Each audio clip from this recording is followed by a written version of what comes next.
بسم الله الرحمن الرحيم তোমরা ভুলে গেছো তোমরা ভুলে গেছো বীর শহীদের নাম তারা জান্নাতের ফুল বাগানে তারা জান্নাতের ফুল বাগানে অতিথি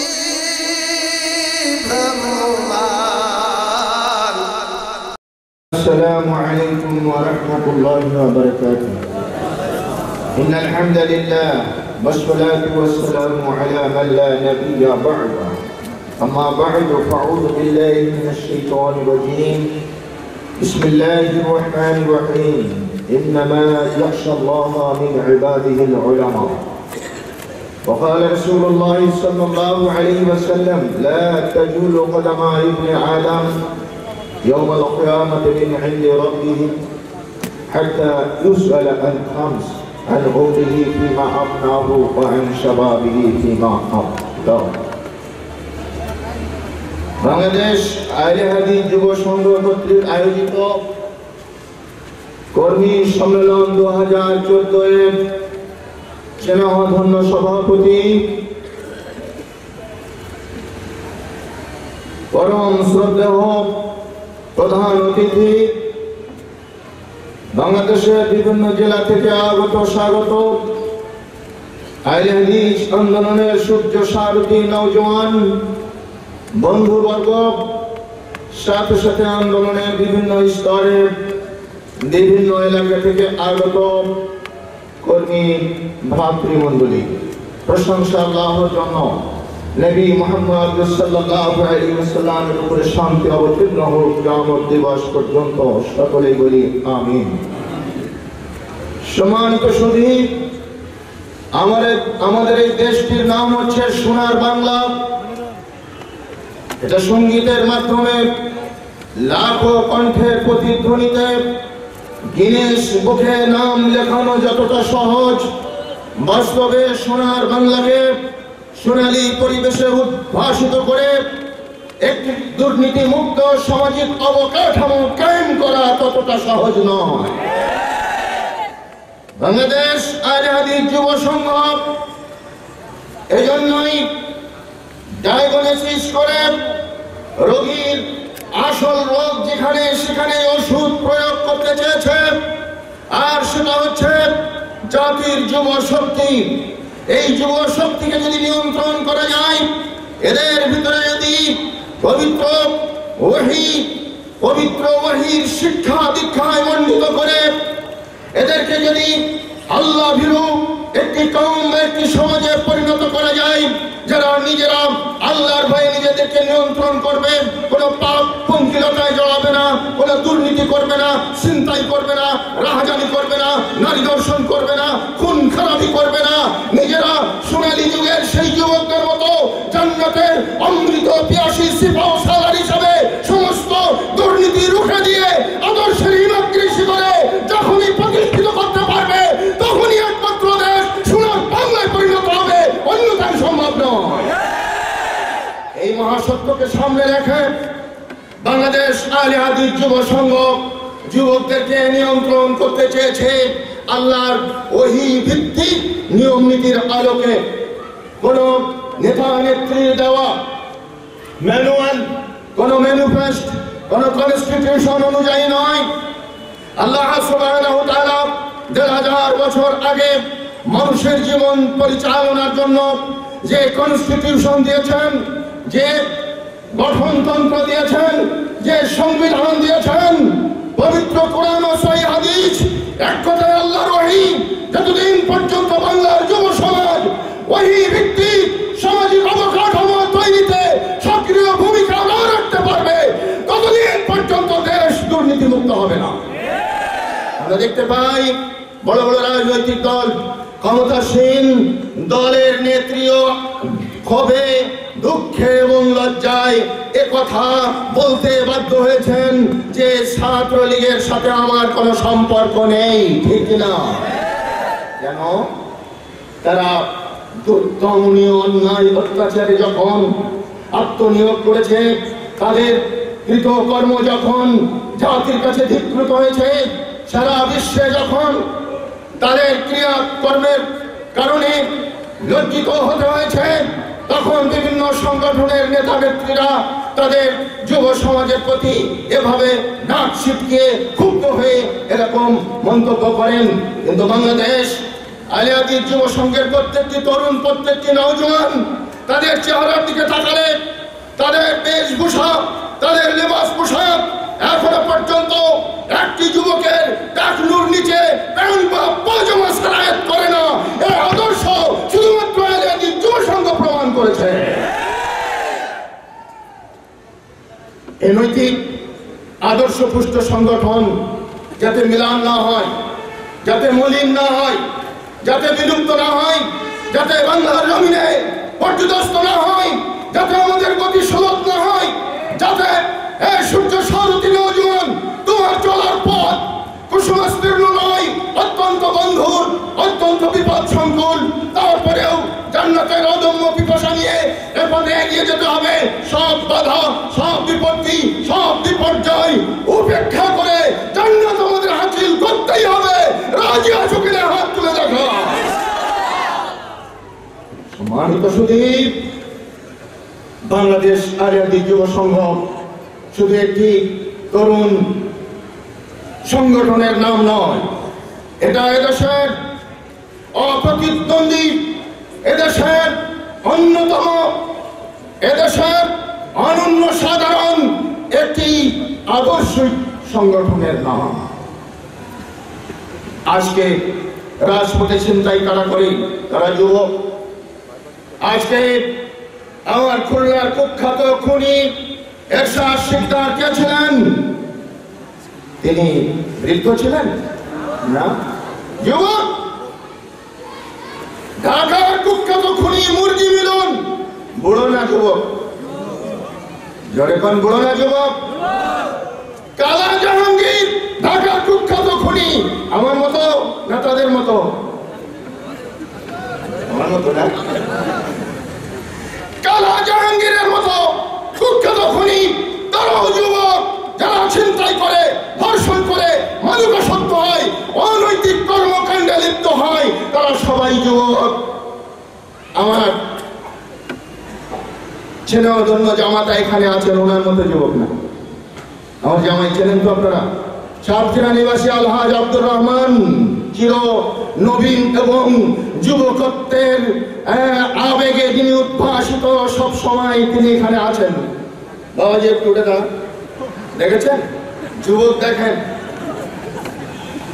আচ্ছা বলুন, উনি একজন যুবক। আর একজন যুবক দেখাচ্ছি, ঢাকায় ঐতিহ্যবাহী খিলগাঁও ত্রিমোহনী হাজী রস্তম আলী জামে মসজিদের সম্মানিত সেক্রেটারি, নবীন বয়সে তিনি অনেক গুরু দায়িত্ব পেয়েছেন। আমার সিনাসপার ছোট ভাই সবুজ, তিনিও আছেন, তিনিও একজন যুবক। দেখেন, তাকে একবার দেখেন। দাঁড়ান, এই দুই যুবক কি এক? এই দুই যুবক কি এক? এক না, এক না। এখানে কোন অনৈতিক কর্মকাণ্ড সম্পন্ন হলে আমাদের সবুজ ভাইয়ের মতো যুবকদেরকে দিয়ে সম্ভব, আমার জামাইয়ের মতো যুবককে দিয়ে সম্ভব না। তাই জামাইদের মতো যুবকদেরকে আজকে বাদ রেখে আমরা যারা চির অবুজ, চির সবুজ, চির কচি, চির কাঁচা, সেই সমস্ত যুবকদের কাছে বলতে চাই, একমাত্র তারাই আল্লাহকে ভয় করতে পারে যাদের ভিতরে রয়েছে ওয়াহির ইলম। আল্লাহর ওহীকে যারা না বুঝেছে তারা অন্যায় থেকে বাঁচতে পারবে না। আল্লাহ সুবহানাহু ওয়া তাআলা তাই বলে দিলেন, ইন্নামা ইয়াখশাল্লাহা মিন ইবাদিহিল উলামা। নিশ্চয়ই আল্লাহকে যারা ভয় করে তারা জ্ঞানী হয়। কিসের জ্ঞান? সয়েল সায়েন্সের জ্ঞান, হ্যাঁ, মেডিকেলের জ্ঞান, ইঞ্জিনিয়ারিং এর জ্ঞান, আল্লাহর ওহীর জ্ঞান। আল্লাহর ওহী হচ্ছে একমাত্র বিধান যা মানুষের জীবনকে কলুষ মুক্ত করে জান্নাত কুসুম কাননে সিরাতে মুস্তাকিমের পথ দেখাতে পারে। আমাদেরকে চলতে হবে সেই সিরাতে মুস্তাকিমে। এই শিক্ষায় দীক্ষা গ্রহণ করার জন্য, এই শিক্ষায় উদ্ভাসিত হওয়ার জন্য বাংলাদেশ আলী হাদিস যুব সংঘ বিভিন্ন কর্মসূচি প্রণয়ন করেছে। এই সংগঠনের 4 দফা কর্মসূচি আপনারা জানেন। এই সংগঠনের 5 দফা মূলনীতি আজকে প্রত্যেকটি যুবককে তার সংযমশীলতা পোষণের শিক্ষা দেয়, আদর্শ গঠনের শিক্ষা দেয়, তাকে আল্লাহ ভীরু করার শিক্ষা দেয়। তাই আমাদেরকে পড়তে হবে। ওহির প্রথম বাক্য ছিল ইকরা, তোমরা পড়ো। কি পড়ো? নভেল পড়ো? হ্যাঁ, ওই নির্লজ্জ বেহাপনা বেলেল্লেপনা সাহিত্য যার মধ্যে যৌন সুরসুরি রয়েছে ওটা পড়ো? জি না। কি পড়ো? বিস্মি রব্বিকাল্লাযী খালাক, তোমার সৃষ্টিকর্তার নামে পড়ো। তোমার প্রভু তোমাকে যে ছেলেবাল দিয়েছেন সেই সংবিধান তুমি পড়ো। আর সেটা হচ্ছে আল কোরআন। কোরআন এবং পবিত্র কোরআন এবং সহিহ হাদিসের শিক্ষা দীক্ষায় উদ্ভাসিত হওয়ার জন্য বাংলাদেশ আহলে হাদিস যুব সংঘ তাই প্রত্যেকটি যুবককে তৈরি করতে চায়, তাদেরকে সেভাবে গড়ে তুলতে চায়। তাদের ভিতরে যদি আল্লাহর ওহির আলো উদ্ভাসিত হয় তাহলে তারা অন্যায় করবে না, দুর্নীতি করবে না। আর যুব সমাজ যখন নিয়ন্ত্রিত হবে, যখন তারা পাপ থেকে নিজেরা বাঁচতে শিখবে, তখন র্যাব লাগবে না, বিডিআর লাগবে না, আর্মি লাগবে না, তারপরে পুলিশ লাগবে না, বিডিপি লাগবে না, বিজিবি লাগবে না, চৌকিদার দফাদার আনসার লাগবে না। তারা নিজেরাই নিয়ন্ত্রণ করবে নিজেদেরকে পাপ-পঙ্কিলতা থেকে, অনৈতিক কাজ থেকে। জবনিকার আড়ালেও তারা কোনো অন্যায় করবে না, আল্লাহকে ভয় করে। সুতরাং আল্লাহ ভীরুতার এই চরম পরম পরাকাষ্ঠা প্রদর্শনের এই সাংগঠনিক তৎপরতা দীর্ঘদিন থেকে 1978 সাল থেকে চলছে দেশের মাটিতে। সম্মানিত যুবক, বৃদ্ধ, বনিতা সকলের কাছে আবেদন করব, আমাদের যুব সমাজ যাতে বিভ্রান্ত না হয়, আল্লাহর ওহী ভিত্তিক চরিত্র গঠন এবং ওহী ভিত্তিক জীবন গঠনে যাতে তারা উদ্যোগী হয়, সে ব্যাপারে আমাদের প্রত্যেকেরই আমাদের সচেষ্ট হতে হবে। আমাদের বাস্তবমুখী পদক্ষেপ নিতে হবে।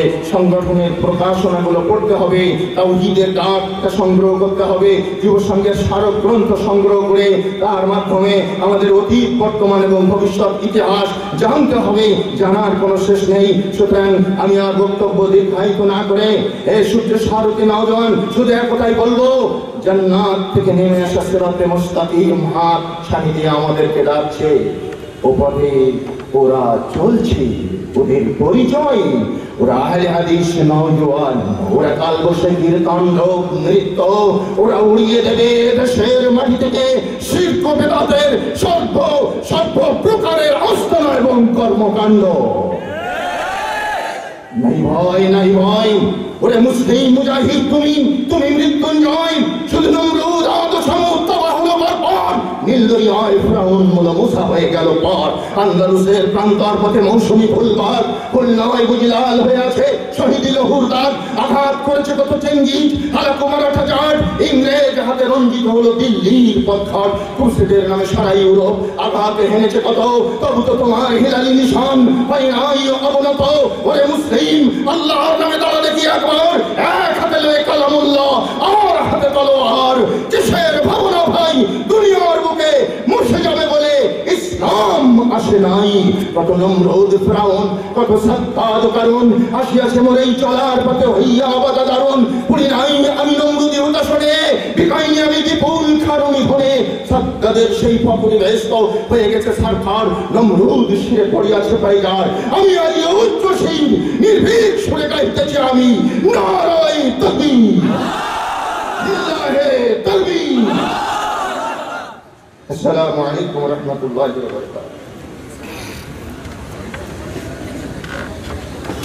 এ পর্যায়ে বক্তব্য পরিবেশন করছেন বাংলাদেশ আহলে হাদিস যুব সংঘের সাবেক কেন্দ্রীয় সভাপতি অধ্যাপক আমিনুল ইসলাম।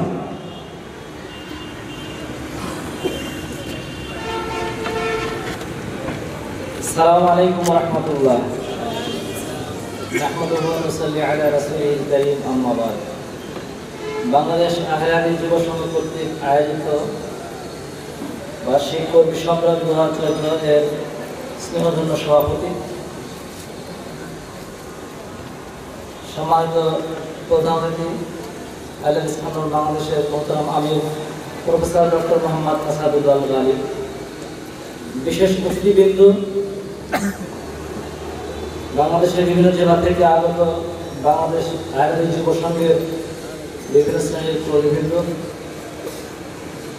এবং আমার পূর্বসূরি ও সহকর্মী সাবেক কাউন্সিল সদস্যবৃন্দ,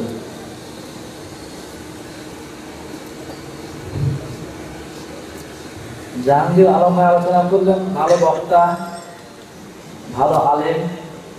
তারপরে আমার আলোচনা খুব একটা মানুষের কথা না, আমি সুবক্তাও না, আলেমের মধ্যে আমি পড়ি না।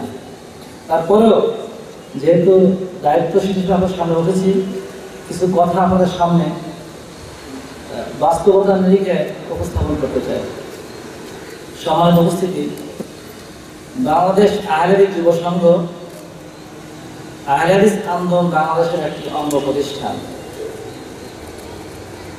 যেমন সুনাময় একটি অঙ্গ প্রতিষ্ঠান, যেমন আহলে হাদিস মহিলা সংস্থা একটা অঙ্গ প্রতিষ্ঠান, আবার অনুরূপভাবে হাদিস ফাউন্ডেশন বাংলাদেশ, ইসলামিক কমপ্লেক্স, মাসিকাত তাহারিক, কেন্দ্রীয় মার্কাজ বালক এবং বালিকা সবগুলোই এই ইমারতের অধীনস্থ প্রতিষ্ঠান এবং সংগঠন। এই প্রতিষ্ঠানের মূল জিম্মাদার ইমারতের দায়িত্বে যিনি আছেন মোহতারাম আমিরে জামাত, তার সহযোগী হিসেবে আমরা সার্বিক পর্যায়ে কাজ চালিয়ে যাচ্ছি। আপনারা এটাও জানেন যে আহলে হাদিস আন্দোলন ইমারত ভিত্তিক সংগঠন। দেশে প্রচলিত আর 5টি সংস্থা বা সংগঠনের মতো নয়। পবিত্র কোরআন এবং সহিহ হাদিসের নিরিখে পরিচালনা নীতি যেভাবে হয়, সেভাবেই সবকটি অঙ্গ সংগঠন এবং অঙ্গ প্রতিষ্ঠান পরিচালিত হচ্ছে। সেখানে আমরা কাজ করতে গিয়ে যেটা দেখেছি তার আলোকে আপনাদের সামনে কিছু কথা বলতে চাই। আমি আপনারা যারা আজকে এসেছেন তারা অনেকে ছিলেন না, আমাকে অনেকে জানার কথা যে আহলে হাদিস যুব সংঘের কেন্দ্রীয় কমিটিতে আমি 12 বছর দায়িত্ব পালন করেছি। আহলে হাদিস আন্দোলন বাংলাদেশের কেন্দ্রীয় কর্মপরিষদ, যেটাকে আমেরা বলা হয়, সেখানেও 8 বছর থেকে আমিরে জামাতের সহযোগী হিসাবে কাজ করে যাচ্ছে। এই কাজগুলো করতে গিয়ে যেটা মনে হয়েছে, বাস্তবে যেটা দেখেছি, সেটি আমরা যারা আহলে হাদিস আন্দোলন বাংলাদেশ, আমাদের মধ্যে যারা আমরা মুরব্বীজন, আমরা অঙ্গ সংগঠন সম্পর্কে আমাদের একটু ভুল ধারণা রয়েছে। অঙ্গ সংগঠন পৃথক সত্তা, স্বাধীন সংগঠন নয়। আবার যারা আমরা অঙ্গ সংগঠনের দায়িত্বশীল কর্মী, মাঠ পর্যায়ে কাজ করি, আমরাও ইমারত ভিত্তিক সংগঠনের অধীনে যেভাবে আমাদের কাজ সুচারুরূপে একক নেতৃত্বে হওয়া দরকার, সেটাও আমাদের অনেকের পক্ষে বুঝে ওঠা সম্ভব হচ্ছে না বলে আমার কাছে মনে হচ্ছে। সেজন্যই সব স্তরে আন্দোলন যুব সংঘ, আন্দোলন সোনামণি, কোনো জায়গায় একটু ভুল বোঝাবুঝি হচ্ছে। একটু ভুল বোঝাবুঝি হয়, কারণ হতে পারে আমরা যারা কাজ করি, আমরা অঙ্গ সংগঠন বলছি, আমরা কাজ করবো, আমাদের উপর অযাচিত কিছু কথা বলে কেন? আবার আমরা যারা কাজ করি দায়িত্বশীল হিসেবে আন্দোলনের, আমরা কোনো ক্ষেত্রে হয়তোবা অঙ্গ সংগঠন মনে করে তারা যারা স্বাধীনভাবে কাজ করে যাচ্ছে, সেটাকে একদম আমার অধীনস্থ অন্যান্য প্রতিষ্ঠানের কর্মচারীর একটা মানসিকতাতে আমার মধ্যে কারোর কাজ করে। এই জন্য আমাদের এই ভুল বোঝাবুঝিটা হয়ে থাকে। আমি বিগত দিনেও বলেছিলাম, আজকেও বলছি আপনাদের সামনে, যে ইমারত ভিত্তিক সংগঠনের মূল নেতা হচ্ছেন আমির। তার অধীনে থেকে সাধ্যপক্ষে তাকে সহযোগিতা করে যেতে হবে। সমস্যা মনে করলে সবর অবলম্বন করতে হবে। পশ্চিমকালেও সংগঠনের ক্ষতি হয় আমার কথার কারণে, আমার আমলের কারণে সেটি আমাদের কারো কাম্য নয়। সেক্ষেত্রে আমাদেরকে সতর্ক থাকতে হবে, সে বিষয়ে আমাদেরকে খুবই সতর্ক থাকতে হবে। কারণ আমাদের সবার লক্ষ্য এক, নির্ভেজাল তাওহীদের প্রচার ও প্রতিষ্ঠান, জীবনের সর্বক্ষেত্রে কিতাব ও সুন্নাতের যথাযথ অনুসরণের মাধ্যমে আল্লাহ সন্তুষ্টি অর্জন করা, আকীদা ও আমলের সংশোধনের মাধ্যমে সমাজের সার্বিক সংস্কার সাধন আহলে হাদিস আন্দোলনের সামাজিক ও রাজনৈতিক লক্ষ্য। এটি যুব সংঘের লক্ষ্য, এটি মহিলা সংস্থার লক্ষ্য, এটি সুনামের লক্ষ্য, এটি ইসলামিক কমপ্লেক্সের লক্ষ্য, এটি মার্কাজ ইসলামিয়া সালাফের লক্ষ্য, এটি হাদিস ফাউন্ডেশনের লক্ষ্য, এটি তাহরিকের লক্ষ্য। লক্ষ্য আমাদের কারো ভিন্ন নয়। ভিন্ন যদি না হয় তাহলে আমাদের মধ্যে ভুল হওয়ার সুযোগও নেই, সে বিষয়টা খেয়াল রাখতে হবে। পাশাপাশি আমি আজকের এই অনুষ্ঠানে দাঁড়িয়ে বিশেষ করে যারা আহলে হাদিস যুব সংঘের সাবেক ব্যক্তিত্ব, যারা যুব সংঘের বয়স অতিক্রান্ত হওয়ার কারণে আমরা আন্দোলনের সঙ্গে সম্পৃক্ত হয়েছি, কেন্দ্রে, জেলা, এলাকা, শাখায়, তাদের উদ্দেশ্যে কিছু কথা বলতে চাই। আমাদের আসলে কি করা উচিত এই মুহূর্তে বলে একটা জিনিস খেয়াল রাখতে হবে যে আমাদের আন্দোলনের একজন লোকের পিছনে 2 ঘন্টা সময় দিই, আন্দোলনের লোকটির বয়স এখন 40, 42, 35, সে আর 30 বছর আর 20 বছর 60 বছর বয়স পর্যন্ত আমাদের সঙ্গে শ্রম দিয়ে, একটা ধরুন বলছি, শ্রম দিয়ে আমাদের কাজ করে যাবে। তার মানে 35 থেকে শুরু করে নিয়ে সর্বোচ্চ 60 বছর বয়স পর্যন্ত আর 25 বছর আমাদের সার্ভিস দিবে। কিন্তু আমি যদি একটা 15 বছরের যুবক এর পিছনে সময় তাকে গড়ে তুলি, কিংবা যদি আমি একটা 12 বা 11 বছরের কিশোরের প্রতি সময় দিয়ে আমার শ্রমটা সেখানে একটা ইনভেস্ট করি, তাহলে 12 বছরের যুবক 60 বছর পর্যন্ত, 25 বছরের যুবক 60 বছর পর্যন্ত, মানে কতটা উপকৃত হচ্ছে আহলে হাদিস আন্দোলন। সময় সংক্ষেপ, বেশি কথা বলবো না।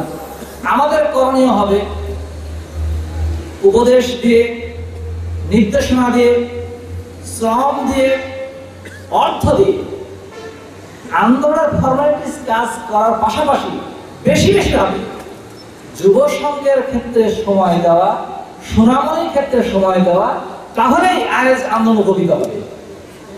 সাবেক ভাইদের প্রতি আমি এই নিবেদন, এই আবেদন বা আপনাদের কাছে দায়িত্বশীল হওয়ার কারণে পরামর্শ বলতে পারেন, এই আকুতি রেখে আল্লাহ রাব্বুল আলামিনের কাছে আমার এই আকুতি আল্লাহ যেন কবুল করেন, আপনাদের মন মানসিকতা সেভাবে এগিয়ে নিয়ে আন্দোলনের কাজে আরো নিবেদন করে দেন, সে আশা রেখে আমি আমার সংক্ষিপ্ত আলোচনা শেষ করছি। আসসালামু আলাইকুম ওয়া রাহমাতুল্লাহ।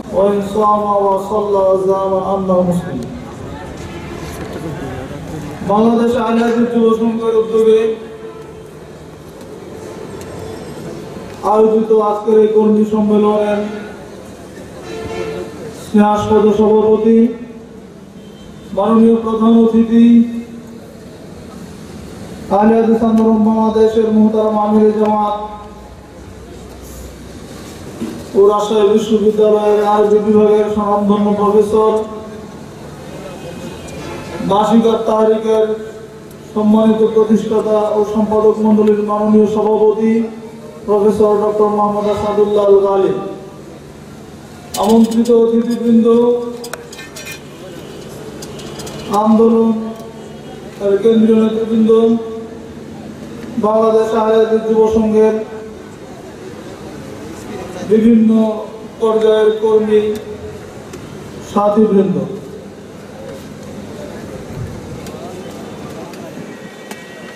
আমার বক্তব্যের বিষয়ে সাংগঠনিক কাঠামো শক্তিশালী করার উপায়। সংক্ষেপে একটি সংগঠনকে কিভাবে শক্তিশালী করা যায় এ বিষয়ে আপনাদের সামনে কিছু কথা পেশ করবো ইনশাআল্লাহ। মা তৌফিক ইল্লা বিল্লাহ। সংগঠন আসলে কি, সংগঠনের অর্থ কি, সংগঠনের প্রকারভেদ কি, এদেশে কয় ধরনের সংগঠন চলছে, আর আমরা যে সংগঠন করছি এটা কোন পর্যায়ের সংগঠন, এর পার্থক্যটা যদি আমরা একটু বুঝতে পারি তাহলে আশা করি সংগঠন করতে আমরা উদ্বুদ্ধ হবে ইনশাআল্লাহ। সংগঠন হচ্ছে আল জামাআতু মা ইজতামা মিনান নাস আলা হাদাফিন তাহতা ইমারাতিন। একজন নেতার অধীনে নির্দিষ্ট লক্ষ্যে সংঘবদ্ধ একটি দলকে একটি সংগঠন করে। একজন নেতার অধীনে নির্দিষ্ট একটি লক্ষ্যে সংঘবদ্ধ একটা দলকে, একদল মানুষকে একটা সংগঠন বলা হয়। সংগঠন দুই প্রকার। আমাদের দেশে দুই প্রকারের সংগঠন চলছে। একটা হচ্ছে সাধারণ সংগঠন আর একটা হচ্ছে ইসলামী সংগঠন, ঠিক না? সাধারণ সংগঠনের লক্ষ্য থাকে বৈষয়িক বা দুনিয়া, আর সাধারণ সংগঠনের নেতাকে বলা হয় সভাপতি, ইংরেজিতে বলা হয় চেয়ারম্যান বা প্রেসিডেন্ট, আরবিতে বলা হয় রাইস বা সদর। আর ইসলামী সংগঠনের লক্ষ্য থাকে আখেরাত। ইসলামী সংগঠনের নেতাকে বলা হয় আমির। দুইটা সংগঠনের লক্ষ্য দুইটা, দুই সংগঠনের নেতাদের পরিচয় কিন্তু ভিন্ন। ইসলামী সংগঠনের লক্ষ্য থাকে আখেরাত, তার নেতাকে বলা হয় আমির। আর দুনিয়া সাধারণ সংগঠনের লক্ষ্য থাকে দুনিয়া, তার নেতাকে দুনিয়ার ভাষায় বলা হয় সভাপতি, ইংরেজিতে চেয়ারম্যান, আরবিতে রাইস ইত্যাদি ইত্যাদি। উভয় সংগঠনের নেতৃবৃন্দই কিন্তু তার কর্মীদের আনুগত্য চায়। একজন ফাসেক ফাজেল নেতাও কিন্তু তার কর্মীর আনুগত্য চায়। আনুগত্য চায় না এমন কোন নেতা কিন্তু পৃথিবীতে নাই। আছে নাকি আপনাদের কাছে? পার্থক্যটা কি?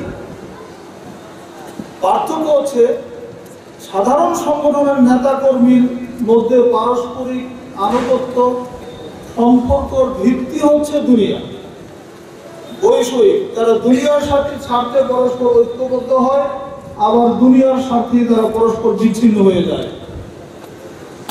আর ইসলামী সংগঠনের নেতা কর্মী আমির বা তার মামুরের পারস্পরিক সম্পর্কের ভিত্তি হচ্ছে আখেরাত। তারা আখেরাতের উদ্দেশ্যে পরস্পর ঐক্যবদ্ধ হয়, পরস্পর আনুগত্যশীল হয় এবং পরস্পর বিচ্ছিন্ন হয়ে যায়। সাধারণ সংগঠনের নেতা কর্মীদের আনুগত্যের মধ্যে কোনো নেকির আশা থাকে না, থাকে কি? কিন্তু ইসলামী সংগঠনের নেতা কর্মীর মধ্যে, নেতার আনুগত্যের মধ্যে নেকির প্রত্যাশা থাকে। এটা হচ্ছে মৌলিক পার্থক্য। মূল কথা হচ্ছে ইসলামের প্রচার ও প্রসার এবং শক্তি বৃদ্ধি যে সংগঠনের লক্ষ্য হবে, এটা হচ্ছে ইসলামী সংগঠন। যে সংগঠনের লক্ষ্য হবে ইসলামের প্রচার প্রসার ও শক্তি বৃদ্ধি করে, এটা হচ্ছে ইসলামী সংগঠন। আর যে সংগঠনের লক্ষ্য হবে ইসলাম বিরোধী আদর্শের প্রচার ও প্রতিষ্ঠা, ওই সংগঠন যদি মুসলমানদের দ্বারাও গঠিত হয় তবু এটা জাহিলি সংগঠন। ইসলামী আদর্শের বিরোধী প্রচার প্রসার যে সংগঠনের লক্ষ্য হবে, ওই সংগঠন যদি মুসলমানরাও গঠন করে, মুসলিমদের দ্বারাও যদি ওই সংগঠন গঠিত হয় তবুও সেটা জাহিলি সংগঠন। এখন এই যে দুই সংগঠনের দুইটা ধারা আপনাদের সামনে আমি বললাম, এর মধ্যে আমরা কোন সংগঠন করতে এসেছি? কথা বুঝতে পারছেন না? কোন সংগঠনের অন্তর্ভুক্ত হতে চান আপনারা? হয়েছে ইসলামী সংগঠনের অন্তর্ভুক্ত।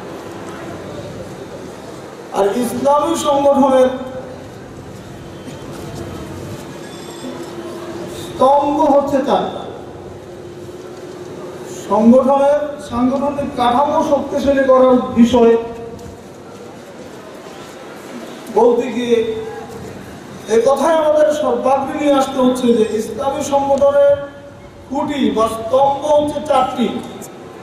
এই চারটি খুঁটি যদি মজবুত না হয়, পাশাপাশি আনুষঙ্গিক আরো কিছু বিষয় যদি আমরা সচেতন ও সতর্ক না হই, দায়িত্বশীল না হই, তাহলে কোনোদিনও এই সংগঠন শক্তিশালী হবে না। চারটি স্তম্ভ হচ্ছে আমির, মামুর, বায়াত, ইতাআত।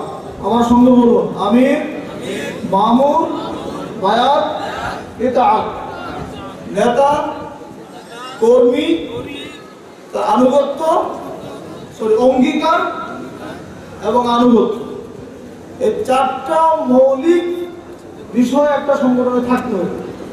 ধরুন কোন সংগঠনে আমির আছে, মামুর আছে, কিন্তু সেখানে আনুগত্য নেই, ওই সংগঠন কি টিকবে? এটার প্রশ্ন আছে। আবার শুধু আমির আছে, মামুর নেই, নেতা আছে, কর্মী নেই, এটাকে সংগঠন বলা যাবে? আবার যদি ধরুন শুধু কর্মী আছে কিন্তু নেতা নাই, ওইটাকেও কি সংগঠন করার কোনো সুযোগ আছে? নেই। তাহলে চারটির সমন্বয় হচ্ছে একটা সংগঠন। ইসলামের সংগঠনকে শক্তিশালী করতে গেলে আমাদের যে বিষয়গুলি প্রয়োজন, তার মধ্যে এক নম্বর যে বিষয়টা আমাদের নিয়ে আসতে হচ্ছে নেতৃত্বের প্রতি আনুগত্যশীল হওয়া। নেতৃত্বের প্রতি আনুগত্যশীল হওয়া। যদি কোনো সংগঠনের কর্মী তার নেতাকে না মানেন, তাহলে সেই সংগঠন ধ্বংস হতে বাধ্য। সেটা ইসলামী সংগঠন হোক কি দুনিয়াবী কোনো সংগঠন হোক, ইসলামী সংগঠন হোক বা সাধারণ সংগঠন হোক, যদি নেতার প্রতি কর্মীরা শ্রদ্ধাশীল না হয়, নেতার প্রতি যদি কর্মীরা আনুগত্যশীল না হয়, ওই সংগঠন কোনোদিনও টিকতে পারে না। এই সংগঠন সামনে এগিয়ে যাওয়ার কোনো সম্ভাবনা নেই। রাসূল সাল্লাল্লাহু আলাইহি ওয়াসাল্লাম বলেছেন, মাইয়াতিল আমিরা ফাকাত আতাআনি ওয়া মাইয়াসিল আমিরা ফাকাত আসানি ওয়া ইন্নাল ইমামু জুন্নাহ ইন্নাল আমিরু জুন্নাতুন ইউকাতালু মিন ওয়ারাইহি ওয়া ইত্তাকা বিহি। যে ব্যক্তি আমার আমিরের আনুগত্য করলো, সে আমার আনুগত্য করলো। যে আমিরের অবাধ্যতা করলো, সে আমার অবাধ্যতা করলো। রাসূল সাল্লাল্লাহু আলাইহি ওয়াসাল্লাম বলছেন, আর আমির হচ্ছে একটা ঢাল, যার পিছন থেকে সংগ্রাম করা হয়, যাকে সামনে রেখে সংগ্রাম করা হয়, যুদ্ধ করা হয়, সামনে এগিয়ে যাওয়া হয় এবং আত্মরক্ষা করা হয়। আমির দেখতে অপছন্দ হতে পারে নেতা। আল্লাহ রাসূল সাল্লাল্লাহু আলাইহি ওয়াসাল্লাম বলছেন, তিনি একদিন সাহাবাদের সামনে ভাষণ দিলেন, সালাত আদায় করলেন। এরপর তিনি সারিয়া বলছেন, রাসূল সাল্লাল্লাহু আলাইহি ওয়াসাল্লাম সালাত আদায় করে আমাদের দিকে মুখ করে এমন একটি ভাষণ দিলেন, মর্মস্পর্শী হৃদয়গ্রাহী ভাষণ তিনি দিলেন, ফাওয়াদানা মাউইদাতান বালিগাতান যারাফাত মিনহাল উয়ুন ওয়াজিলাত মিনহাল কুলুব। যে ভাষণ শুনে আমাদের চোখ দিয়ে ঝরঝর করে পানি পড়তে লাগলো, আমাদের অন্তরগুলো ভীত সন্ত্রস্ত হয়ে গেল। আমরা বললাম, হ্যাঁ আল্লাহ নবী, মনে হয় কান্নাহারি মাওইদাতু মুআদ্দিন ফাউসিনা, মনে হয় এটা আপনার শেষ ভাষণ, বিদায় ভাষণ। অতএব আপনি আমাদেরকে আরো কিছু নসিহত করুন, আরো কিছু উপদেশ দিন। এবার রাসূল সাল্লাল্লাহু আলাইহি ওয়াসাল্লাম আবার নতুন করে উপদেশ দিতে শুরু করলেন, যেদিকে তিনি বললেন, উসিকুম বিত্তাকওয়াল্লাহ, আমি তোমাদেরকে উপদেশ দিচ্ছি আল্লাহ ভীতির, ওয়াস-সামঈ ওয়াত-তাআ, তোমাদের আমিরের কথা শ্রবণ করার এবং মান্য করার, ওয়া ইন কানা আবাদান হাবশিয়ান, যদিও তোমাদের আমির হাবশি গোলাম হয়। সুবহানাল্লাহ। উদাহরণ দিয়ে বুঝিয়ে দিলেন অপছন্দ হতেই পারে, কিন্তু যখন তিনি আবার নির্বাচিত হবেন, তার আনুগত্যের বাইরে যাওয়ার কোনো সুযোগ আমাদের নাই, যদি আমরা সংগঠনের কর্মী থাকতে চাই। রাসূল সাল্লাল্লাহু আলাইহি ওয়াসাল্লাম আরো উপদেশ দিয়েছেন, মান রাআ মিন আমিরি শাইআন ইয়াকরাহু ফালইয়াসবির। হতে পারে আমিরের কোনো নির্দেশ আমাদের পছন্দ হয় নাই, আমিরের কোনো কথা, নেতার কোনো কথা আমাদের পছন্দ হয় নাই, ওই সময় করবেন কি বিদ্রোহ করবেন? বিদ্রোহ করলে সংগঠন টিকবে? টিকবে না। আল্লাহ নবী শিখিয়ে দিচ্ছেন, মান রাআ মিন আমিরি শাইআন ইয়াকরাহু, কেউ যদি তার আমিরের মধ্যে এমন কিছু কাজ দেখে যেটা সে অপছন্দ করে, তার পছন্দ হয় না, তখন সে যেন ফালইয়াসবির, সে যেন ধৈর্য ধারণ করে। দেখুন, সাংগঠনিক শৃঙ্খলা বজায় রাখার জন্য আল্লাহ নবী সাল্লাল্লাহু আলাইহি ওয়াসাল্লাম ১৫০০ বছর আগে এই প্রেসক্রিপশনগুলি দিয়ে গেছেন, কি করতে হবে তখন একটা করে। আজকে আমরা চুন থেকে পান বসলে এক একজন বড় বড় পণ্ডিত হয়ে যায়, বিদ্রোহ করে উঠি নেতার বিরুদ্ধে। মানতে হবে, মানবে না। আনুগত্যের মধ্যে কল্যাণ আছে, বিরোধিতার মধ্যে, অবাধ্যতার মধ্যে কোনোদিন কল্যাণ নেই। ২ নম্বর হচ্ছে কর্মীদের সাহসিকতা। ইসলামী সংগঠনকে এগিয়ে নিয়ে যেতে হলে, সাংগঠনিক কাঠামোকে মজবুত করতে হলে সাহসী কর্মীর প্রয়োজন, ভীতু কাপুরুষ কর্মী দিয়ে কোনোদিন আর যে কোনো সংগঠন হতে পারে, অন্তত পক্ষে আহলে হাদিস আন্দোলন চলবে না। কি চলবে? এখানে গিয়ে দুটি পয়েন্ট আপনাদেরকে স্মরণ করে দিচ্ছি। তো আল্লাহর উপরে অটুট নির্ভরশীলতা, সাহসিকতা আছে, কিন্তু আল্লাহর উপর তাওয়াক্কুল ছাড়া কি আপনাদের সাহসে কোনো কাজ হবে? রাসূল সাল্লাল্লাহু আলাইহি ওয়াসাল্লাম যখন মক্কা থেকে মদিনায় হিজরত করলেন, আবু বকর রাদিয়াল্লাহু আনহু তার সাথী সেই সূর গিরি গুহায়, আবু বকর যখন ওই গুহার মুখে যখন কাফেরদের পদচারণা দেখতে পেয়ে হতাশ হয়ে গেলেন, আল্লাহ নবী তখন তাকে সান্ত্বনার বাণী শুনিয়েছিলেন, কি লা তাহজান ইন্নাল্লাহা মা'ানা। আবু বকর, তুমি চিন্তিত হও না, চিন্তার কোনো কারণ নেই, আমাদের সাথে আল্লাহ আছেন। সুবহানাল্লাহ। তাহলে আল্লাহর প্রতি অটুট নির্ভরশীলতা এবং হক কবুল করা ও তার উপর টিকে থাকার সাহসিকতা লাগবে। হকপন্থী হলে বিপদ আসবে, বাধা বিপত্তির মোকাবেলা করে এর প্রতি টিকে থাকতে হবে। এই দৃঢ় মনোবল প্রতিটা কর্মীর প্রয়োজন আছে। 3 নম্বর হচ্ছে দায়িত্বানুভূতি, দায়িত্বশীল হতে হবে কর্মীদের। পদ নিয়ে বসে থাকলে চলবে না, দায়িত্বশীল হতে হবে। আল্লাহ রাব্বুল আলামিন বলেছেন, ওয়াফু বিল আহদি ওয়াল আহদা কানা মাসউলা, তোমরা অঙ্গীকার পূর্ণ করো, নিশ্চয়ই তোমাদের অঙ্গীকার সম্পর্কে জিজ্ঞেস করা হবে। আলা কুল্লুকুম রাঈন ওয়া কুল্লুকুম মাসউলুন আন রাঈয়াতিহি, তোমরা প্রত্যেকেই দায়িত্বশীল, তোমাদের প্রত্যেককে তোমাদের দায়িত্ব সম্পর্কে জিজ্ঞেস করা হবে। প্রতিটি কর্মীকে যুব সমাজের দায়িত্বশীল হতে হবে, দায়িত্ব সচেতন হতে হবে, দূরদর্শী কর্মী হইতে হবে। 4 নম্বর পয়েন্ট, দূরদর্শী হতে হবে। সিদ্ধান্ত নিতে খুব চিন্তা ভাবনা করতে হবে, কখন কোন কথা বলতে হবে, কখন কোন বিষয়ে সিদ্ধান্ত নিতে হবে, এরকম যোগ্যতা সম্পন্ন দূরদর্শী চিন্তাশীল হতে হবে। 5 নম্বরে প্রজ্ঞা সম্পন্ন কর্মী হইতে হবে, জ্ঞান থাকতে হবে। সুলাইমান আলাইহিস সালাম, দাউদ আলাইহিস সালামের ছেলে সুলাইমান আলাইহিস সালাম, দাউদ আলাইহিস সালামের বিচার ফায়সালা দিয়ে দিয়েছেন, কিন্তু সুলাইমান আলাইহিস সালাম বাবার বিচারে মতামত পেশ করে যখন পেশ করলেন, তখন বাবার কাছে ছেলে সুলাইমানের বিচারটা পছন্দ হলো, তিনি বিচার আগের রায়টা বাতিল করে দিয়ে ছেলের রায়টা পুনরায় বহাল করলেন। কেন? ওই ছেলের মধ্যে প্রজ্ঞা ছিল, ছেলে বুদ্ধিমান ছিলেন, এই জন্য পিতা ছেলের কথা মিলেছে। আগামী যুব সমাজের কর্মীদের মধ্যে যদি ওই রকম প্রজ্ঞা সম্পন্ন কর্মী থাকে, আন্দোলনের মুরব্বীরাও তার কাছ থেকে তার সিদ্ধান্ত অনেক সময় মেনে নিতে বাধ্য হবে। বন্ধুরা আমার, সর্বোপরি সংগঠনের জন্য যেটা বেশি প্রয়োজন, আমানতদারিতা। কর্মীদের অবশ্যই আমানতদারি হতে হবে। আল্লাহ বলেছেন, ইয়া আইয়ুহাল্লাযীনা আমানু লা তাখুনুল্লাহ ওয়ার রাসূল ওয়া তাখুনু আমানাতিকুম ওয়া আনতুম তা'লামুন। হে ঈমানদারগণ, তোমরা আল্লাহ এবং তার রাসূলের সাথে খেয়ানত করবে না এবং তোমাদের পরস্পর আমানতে তোমরা খেয়ানত করবে না। অবশ্যই প্রতিটি কর্মীকে আমানতদার হতে হবে।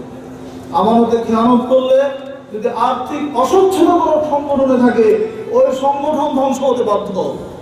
অতএব আমাদেরকে সংগঠন এগিয়ে নিয়ে যাওয়ার জন্য এই কয়েকটি বিষয় স্মরণ রেখে সামনে এগিয়ে যেতে হবে। আবারও প্রথম কথার পুনরাবৃত্তি করে আবারও বলছি যে এদেশে 2টি সংগঠন চলছে, সাধারণ সংগঠন, ইসলামী সংগঠন। সাধারণ সংগঠনের উদ্দেশ্য যেহেতু দুনিয়া, কাজে সেখানে আমরা নেই। ইসলামী সংগঠন, যে সংগঠনের উদ্দেশ্য হবে সির্ফ আখিরাত, আখিরাতে মুক্তির জন্য, আখিরাতে জান্নাতে যাওয়ার জন্য আমরা সংগঠন করছি। যেহেতু আল্লাহ নবী বায়াতে আকাবে কুবরার সময় সাহাবারা যখন বায়াত দিচ্ছিলেন, তখন আল্লাহ রাসূলকে প্রশ্ন করা হয়েছিল, হে আল্লাহ নবী, আমালানা ইযা ফাআলনা যালিক, হে আল্লাহ রাসূল সাল্লাল্লাহু আলাইহি ওয়াসাল্লাম, আপনার হাতে যদি আমরা বায়াত করি, আপনার দিন যদি কবুল করি, এই যে আমাদের ক্ষয়ক্ষতি হবে, বিপদ আপদ আসবে, তার বিনিময়ে আমরা কি পাবো? রাসূল সাল্লাল্লাহু আলাইহি ওয়াসাল্লাম শুধু একটি শব্দ তিনি সেদিন জবাব দিয়েছিলেন, আল জান্নাত, তোমরা জান্নাত পেয়ে বলো সুবহানাল্লাহ। সাথে সাথে তারা প্রতিজ্ঞা করলেন যে আমরা আমাদের এই ব্যবসায়িক চুক্তি, লাভের চুক্তি কোনোদিন ভঙ্গ করবো না এবং ভঙ্গ করার ইচ্ছাও পোষণ করবো না। বন্ধুরা আমার, আসুন আমরা সকলে সত্যিকার অর্থে সংগঠন বুঝে, সংগঠনের গঠনতান্ত্রিক নিয়মে আমরা এগিয়ে যাওয়ার চেষ্টা করি। সমর্থক এবং সংগঠন অন্তর্ভুক্ত দুটা পার্থক্য বুঝতে হবে। সমর্থক হাজার হাজার মানুষ আছে, কিন্তু যখন আপনি এই যুব সংঘের একজন প্রাথমিক সদস্য হবেন, তখন বুঝতে হবে যে আপনি সংগঠন অন্তর্ভুক্ত হলেন। তখন আপনার পকেট থেকে মাসিক এমন বের হবে, এর প্রতি আলাদা দরদ সৃষ্টি হবে। আর এমনি আসবেন সম্মেলনে, আসবেন মাহফিলে, আসবেন ওয়াজ শুনে যাবেন, এর দ্বারা ওই অবস্থার সৃষ্টি হবে না। অতএব সংগঠনের অন্তর্ভুক্ত হয়ে লিস্টেড কর্মী হয়ে আমাদেরকে কাজ করে যেতে হবে। এই দাবি আহ্বান রেখে আমি আমার সংক্ষিপ্ত বক্তব্য এখানে শেষ করছি। আকুলু কাউলি হাদা ওয়াস্তাগফিরুল্লাহ লি ওয়া লাকুম ওয়া লিসাইরিল মুসলিমিন। আসসালামু আলাইকুম ওয়া রাহমাতুল্লাহি ওয়া বারাকাতুহু। এই পর্যায়ে বক্তব্য প্রদান করছেন বাংলাদেশ আহলাদি যুব সংঘের সাবেক কেন্দ্রীয় ভারপ্রাপ্ত সভাপতি, পৌরখা ত্যাগী কর্মী অধ্যাপক শেখ রফিকুল ইসলাম। আসসালামু আলাইকুম ওয়া রাহমাতুল্লাহ। ইন্নাল হামদুলিল্লাহি রাব্বিল আলামিন ওয়াসসালাতু ওয়াসসালামু আলা আশরাফিল আমবিয়া ওয়াল মুরসালিন ওয়া আলা আলিহি ওয়া সাহবিহি আজমাইন। আম্মা বা'দ।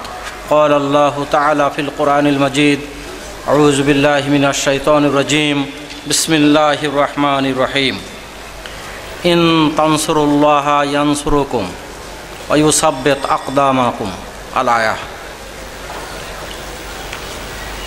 বাংলাদেশ আহলাদি যুব সংঘের উদ্যোগে আয়োজিত কর্মী সম্মেলন 2014-এর স্নেহাস্পদ সভাপতি মোহতারাম প্রধান অতিথি সহ বিশেষ অতিথিবৃন্দ, বাংলাদেশের বিভিন্ন জেলা থেকে আগত আহলে হাদিস যুব সংঘের সূর্য সারথী যুবক ভাইয়েরা, আহলে হাদিস আন্দোলন বাংলাদেশের দায়িত্বশীল বন্ধুরা, প্রশংসা আল্লাহ রব্বুল আলমিনের, যার অফুরন্ত রহমত ও মেহেরবানিতে প্রচণ্ড গরমের ভিতরে আমরা এখানে উপস্থিত হয়ে সংগঠন বিষয়ে কিছু কথা বলার এবং শোনার সৌভাগ্য অর্জন করতে পেরেছি। তারই দরগায় সেজদায় শুকুর। সকলে বলি আলহামদুলিল্লাহ। দরুদ ও সালাত বর্ষিত হোক নবী মুহাম্মদুর রাসূলুল্লাহ সাল্লাল্লাহু আলাইহি ওয়াসাল্লামের উপর। যুব সংঘের দায়িত্বশীল ভাইয়েরা আমাকে একটা বিষয়ও নির্ধারণ করে দিয়েছিলেন যে সাংগঠনিক চেতনায় কর্মীদেরকে সংগঠনে ধরে রাখার উপায়, এই বিষয়ে কিছু কথা বলার জন্য। সাংগঠনিক চেতনা বলতে, যেহেতু এখন প্রচণ্ড গরমে মাঠ ফাঁকা হয়ে গেছে, আমরা চেতনা খানিকটা হারিয়ে ফেলেছি বলে মনে হচ্ছে, যে কারণে আমরা মাঠ থেকে গরমে এখান থেকে অনেক দূরে চলে গেছি বা বাইরে চলে গেছি। তবুও যারা আমরা উপস্থিত আছি তাদের এ বিষয় সম্পর্কে কিছু বলার চেষ্টা করব পুরাতন একজন দায়িত্বশীল ভাই হিসাবে। সাংগঠনিক চেতনা, আহলে হাদিস আন্দোলনের সাংগঠনিক চেতনাটা কি? আহলে হাদিস আন্দোলনের সাংগঠনিক চেতনা যদি আমরা বুঝতে ভুল করি বা উপলব্ধি না করতে পারি, তাহলে সংগঠনে থাকা একজন কর্মীর পক্ষে অসম্ভব। একজন কর্মীকে সংগঠনে ধরে রাখার জন্য দুইটা পদ্ধতি আমার দৃষ্টিতে আমি উপলব্ধি করেছি। একটা হলো কর্মীর নিজ দায়িত্বশীলতা বা নিজের চেতনা বা অনুভূতির কারণে সংগঠন করা, আর দ্বিতীয় হলো সংগঠনের কিছু কাজ আছে কর্মীকে ধরে রাখা। এই দুইটা বিষয় যদি একত্রিত হয় তাহলে একজন কর্মীকে সংগঠন থেকে বেরিয়ে যাওয়ার কোনো সুযোগ নাই। এর ভিতরে প্রথমোক্ত বিষয়টা অত্যন্ত গুরুত্বপূর্ণ। একজন কর্মী যিনি হবেন, একজন দায়িত্বশীল যিনি হবেন, তাকে প্রথমত উপলব্ধি করতে হবে আমি কোন লক্ষ্যে সংগঠন করছি, আমি কি লক্ষ্য নির্ধারণ করলাম। এই লক্ষ্য নির্ধারণে যদি কোনো ভাইয়ের, কোনো কর্মীর ভুল থাকে, তাহলে তার পক্ষে সংগঠনে টিকে থাকা আদৌ সম্ভব নয়। লক্ষ্য নির্ধারণ যদি ভুল হয়, লক্ষ্য নির্ধারণ করা বা স্থির করা যদি আমার ঠিক না হয়, আমার পক্ষে বা সেই কর্মী ভাইয়ের পক্ষে সংগঠনে টিকে থাকা আদৌ সম্ভব নয়। আমরা যে সংগঠনটা করি সে সংগঠন হলো আহলে হাদিস আন্দোলন। বাংলাদেশ আহলে হাদিস যুব সংঘের মাধ্যমেও আহলে হাদিস আন্দোলন করি। আহলে হাদিস আন্দোলন বাংলাদেশের মাধ্যমেও আমরা আহলে হাদিস আন্দোলনের কথা বলি। সোনামণি মহিলা সংস্থার মাধ্যমেও আমরা আহলে হাদিস আন্দোলনের মাধ্যমে আহলে হাদিস আন্দোলনের কথা বলি। তাহলে লক্ষ্য নির্ধারণ হলো আহলে হাদিস আন্দোলন করা। এই লক্ষ্য নির্ধারণ বা স্থির যদি সঠিক না হয় এবং এটা যদি বুঝতে ভুল হয়, তাহলে সংগঠনে টিকে থাকা আমাদের পক্ষে কখনোই সম্ভব হবে না। এজন্য প্রয়োজন যে লক্ষ্য নির্ধারণ আমাদেরকে করতে হবে। কি লক্ষ্য নির্ধারণ করতে হবে, এটা একটা বিষয়। সেটা হলো এই যে আমাদের সর্ব অবস্থাতেই আল্লাহর বিধান মেনে চলতে হবে। কথা আপনারা শুনে থাকেন, ওহির বিধান, সকল বিধান বাতিল করো, ওহির বিধান কায়েম করো। এটাই হলো আমাদের লক্ষ্য। এই লক্ষ্যে যদি আমরা আন্দোলনে শপথ গ্রহণ করি এবং এই বিষয়টা যদি আমাদের অনুভূতিতে কাজ করে যে আমাকে এই লক্ষ্যে কাজ করতে হবে, স্রষ্টা আল্লাহ আমাকে সৃষ্টি করে পাঠিয়েছেন, তাহলে অবশ্যই আমরা যে অবস্থাতেই থাকি না কেন আন্দোলন থেকে আমাদের দূরে যাওয়ার কোনো সুযোগ কখনোই আসবে না। আর লক্ষ্য যদি ওটা না থাকে, দুনিয়াবি কোনো স্বার্থ সিদ্ধি বা অন্য যে কোনো কারণেই যদি আমাদের লক্ষ্য থাকে, অবশ্যই সংগঠনে টিকে থাকা আমাদের পক্ষে সম্ভব হবে না। এই জন্য আমাদের প্রথম যে কথাটা সেটা হলো এই যে সাংগঠনিক চেতনা বা সাংগঠনিক অনুভূতিটা আমাদেরকে সদা সর্বদা জাগ্রত রাখতে হবে যে আমি আল্লাহ রাব্বুল আলামিনের সৃষ্টি হিসাবে পৃথিবীতে ওহির বিধান মানার জন্য, ওহির বিধান বাস্তবায়নের জন্য আল্লাহ আমাকে সৃষ্টি করেছেন।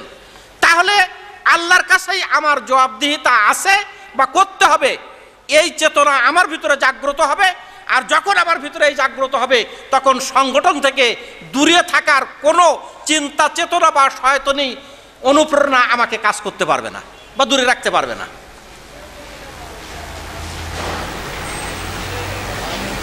কাজেই বর্তমান বাংলাদেশে আমরা যে সংঘাতমুখর পরিবেশে অবস্থান করছি, সেখানে আমাদের লক্ষ্যে স্থির থাকা এবং নির্ধারণ যুক্তিযুক্ত যদি না হয়, তাহলে আমাদের জন্য সবচেয়ে বড় ব্যর্থতা।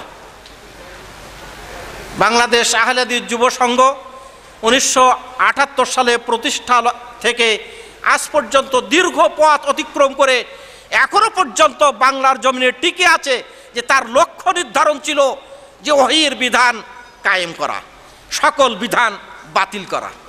এই যে স্লোগান, এই স্লোগানের সামনে আজ পর্যন্ত অন্য কোনো সংগঠন ইসলামের নামে যারা চালাচ্ছে তারা এসে টিকে থাকতে পারে নাই।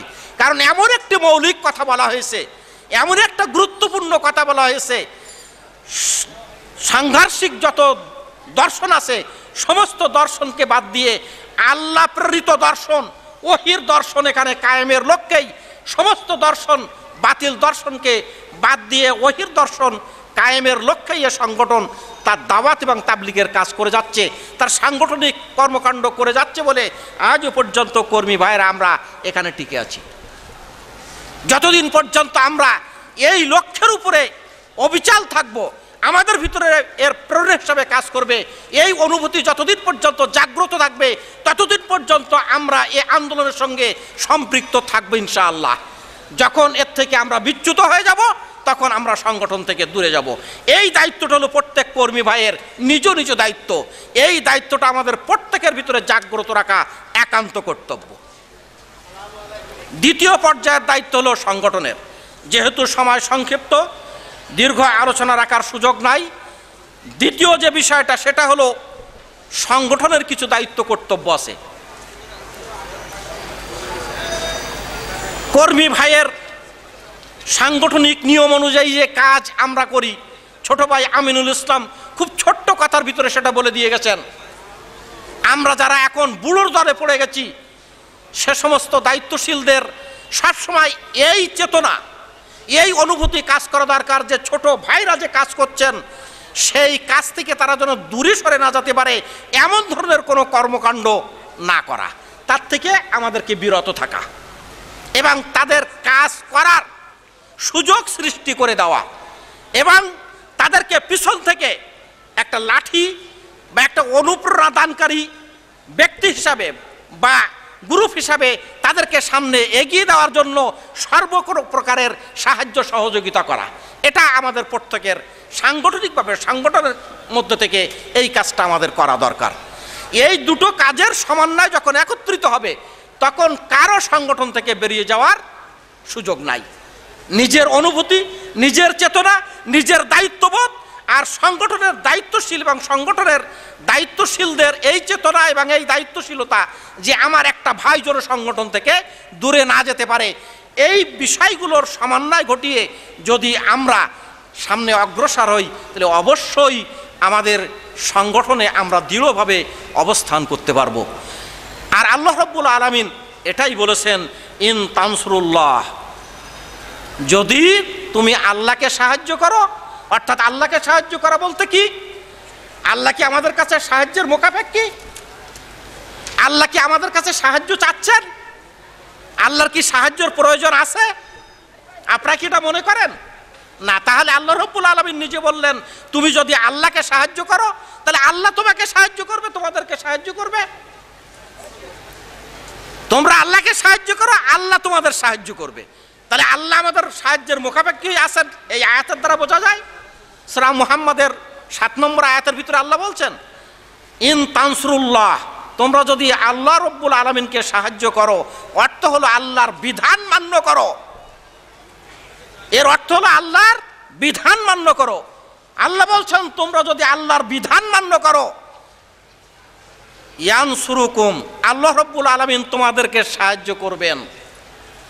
ওয়া ইউসাব্বিত আকদামাকুম, এবং তোমাদের পদযুগল দৃঢ় রাখবেন, মজবুতভাবে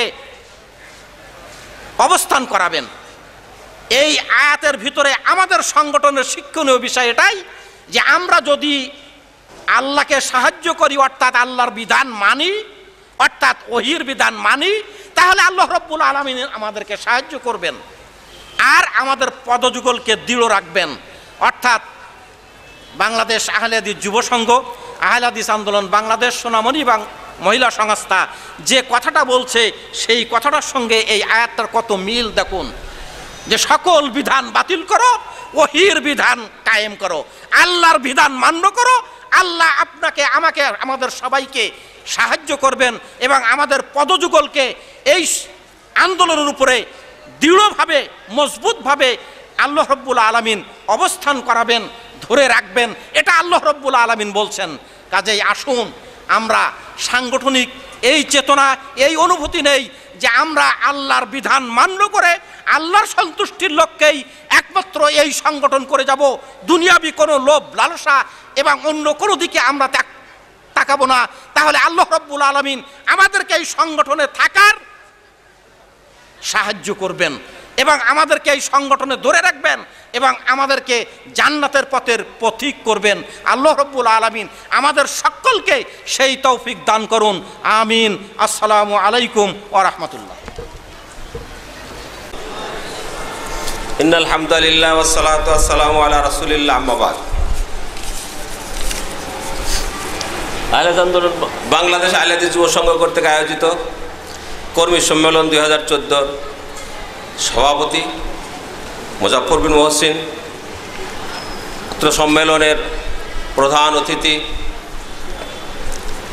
বাংলাদেশ আহলে হাদিস যুব সংঘের প্রতিষ্ঠাতা সভাপতি, বর্তমানে আমির আহলে হাদিস আন্দোলন বাংলাদেশ, সম্মেলনে আগত দেশীয় বিদেশি মেহমানান কেরাম, উপস্থিত গোটা বাংলাদেশ থেকে আগত স্বাগত যুবক সুধী ও সভানুদায়ী বন্ধুবরেন, আল্লাহ রাসূল বলছেন, আমুরুকুম বিখামসিন বিল জামাত ওয়াস সামি ওয়াত তাআত ওয়াল হিজরাত ওয়াল জিহাদ বিসাবিলিল্লাহ ওয়া ইন্নাহু মান খারাজা মিনাল জামাত কিদা শিবরিন ফাকাদ খালা রিফকাতাল ইসলামি মিন উনকিহি ইল্লা ইউরাজা ওয়া মান দা বিদাওয়াল জাহিলিয়া ফাহুয়া মিন জুসা জাহান্নাম ওয়া ইন সামা ওয়া সাল্লা ওয়া জামা আন্নাহু মুসলিম। আল্লাহ রাসূল বলেন, আমি তোমাদেরকে 5টি বিষয়ে হুকুম দিচ্ছি। 1, জামাতবদ্ধ জীবন যাপন করা। 2, জামাতের আমির তার কথা শ্রবণ করা, তার আনুগত্য করা। ওয়াল হিজরাতে হিজরত করা, ওয়াল জিহাদ ফি সাবিলিল্লাহ ইসলাম প্রতিষ্ঠার লগ্নে সর্বাত্মক প্রচেষ্টা চালিয়ে যাওয়া। ওমান খারাজা মিনাল জামাত কিদা শিবরিন ফাকাদ খালা রিফকাতাল ইসলামে মিনুন কিহি ইল্লা ইউরাজা। যে ব্যক্তি জামাতবদ্ধ জীবন থেকে বের হয়ে গেল, ইসলামের রজ্জু তার স্কন্ধ থেকে ছিন্ন হয়ে গেল যতক্ষণ পর্যন্ত না সে আবার জামাতে ফিরে না আসে। ওমান দা আবেদা ওয়াল জাহিলিয়া ফাহুয়া মিন জুসা জাহান্নাম ওয়া ইন সামা সাল্লা ওয়া জামা আন্নাহু মুসলিম। যে ব্যক্তি পবিত্র কোরআন ও সহিহ হাদিসের আহ্বান বাদ দিয়ে মানুষের মন গড়া কথার দিকে আহ্বান জানায়, সে হলো জাহান্নামের খড়ি। যদিও সে সিয়াম পালন করে, সালাত আদা করে এবং ধারণা করে সে একজন মুসলিম। অত্র হাদিস থেকে কয়েকটি বিষয় আমরা জানতে পারি। 1, সংগঠনভুক্ত হয়ে আমাদেরকে থাকতে হবে। সংগঠনের যিনি আমির তার কথা আমাদের শ্রবণ করতে হবে এবং মান্য করতে হবে। সংগঠন থেকে বাইরে যাওয়ার ক্ষমতা আমাদের নাই। হযরত আবু হুরায়রা থেকে বর্ণিত, তিনি বলেন, নবী মুহাম্মদ রাসূলুল্লাহ সাল্লাল্লাহু আলাইহি ওয়াসাল্লাম বলছেন, মান মাতানি ফাকাদ আতাল্লাহ। যে ব্যক্তি আমার ইতাআত করলো, অনুসরণ করলো, সেজন্য আল্লাহর অনুসরণ করলো। ওমান আসানি ফাকাদ আসা আল্লাহ। যে ব্যক্তি আল্লাহর আমার অবাধ্য হলো, সেজন্য আল্লাহর অবাধ্য হলো। ওমান ইউতিল আমিরা ফাকাদ আতানি। যে ব্যক্তি আমিরের অনুসরণ করলো, যে ব্যক্তি আমিরের আনুগত্য করলো, সেজন্য আমারই আনুগত্য করলো। সুবহানাল্লাহ। সুতরাং একটি সংগঠনের জন্য 3টা জিনিস খুবই গুরুত্বপূর্ণ: আমির, মামুর, ইতাআত। আনুগত্য ছাড়া সংগঠন শক্তিশালী হতে পারে না, এবং আনুগত্য ছাড়া সংগঠন বেশি দিন টিকেও থাকতে পারে না। সুতরাং বাংলাদেশ আহলে হাদিস যুব সংঘ এবং আজকের এই সুধী সমাবেশের উপস্থিত সবার প্রতি আমার আকুল আবেদন রইল, আমরা আমিরে জামাতের কথা, তার কাজের আনুগত্য করব। এমনও সময় হয় আমিরের নির্দেশ বুঝতে আমাদের কষ্ট হয়ে যায়, কিন্তু তার মধ্যেও আমাদের আনুগত্য করা দরকার। আমিরের যত দূরদর্শী চিন্তা আছে আমাদের মধ্যে তাও নাই। ফলে তার কথা প্রয়োজনে অপ্রয়োজনে আমাদের যদি বিবেক বিরুদ্ধও হয় তার কথা তাৎক্ষণিক আনুগত্য করতে হবে। ওয়াদাতুল সামিত থেকে বর্ণিত, তিনি বলেন, বায়ানা রাসূলুল্লাহ, আমরা নবী মুহাম্মদ রাসূলুল্লাহ ইসলামের কাছে বায়াত গ্রহণ করেছিলাম এই মর্মে যে আনিস সামে ওয়াত তাতে ফিল উসরে ওয়াল ইউসরে ওয়াল মুনশাত ওয়াল মাকরা ওয়া আলা সারাতিন আলাইনা। আমরা বায়াত গ্রহণ করেছিলাম এই মর্মে যে আপনার কথা শুনবো, মানবো, দুঃখে হোক, কষ্টে হোক, স্বাচ্ছন্দ্যে হোক, নিরানন্দ হোক, এমনকি আমার উপরে অন্যকে প্রাধান্য দেওয়ার বেলায় হোক, সর্বাবস্থায় আমরা আপনার কথা শুনব। আমরা দেখেছি অনেক সময় আমাদের স্বাভাবিক জ্ঞানের বাইরে আমরা ভালো মনে করেছি এইটা করলে ভালো হবে, কিন্তু আমিরে জামাত শরীয়তের উপরে দৃঢ় থেকে আমাদের সবার কথার পরামর্শে উপেক্ষা করে তিনি যে সিদ্ধান্ত দিয়েছিলেন, আজকে আমরা বুঝতে পারছি তার সিদ্ধান্ত কত বড় দূরদর্শীপূর্ণ ছিল। সেদিন যদি আমরা আমাদের সিদ্ধান্তের উপরে ঠিক অটল থাকতাম, সেদিন যদি আমরা প্রচলিত এই নিয়মের সাথে মিশে যেতাম, আজকে আমাদের কি দুর্দশা হতো আজকে আমরা সেটা বুঝতে পারছি। আপনারা ইশারায় বুঝতে পারছেন।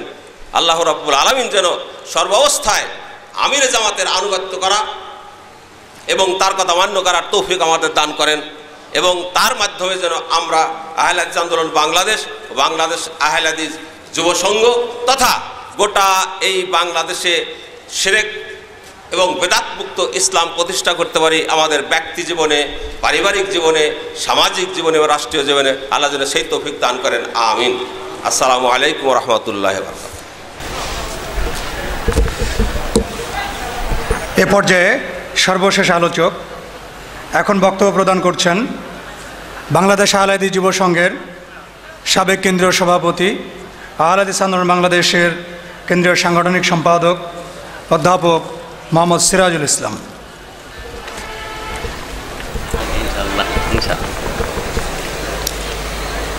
আসসালামু আলাইকুম ওয়া রাহমাতুল্লাহি ওয়া বারাকাতুহু।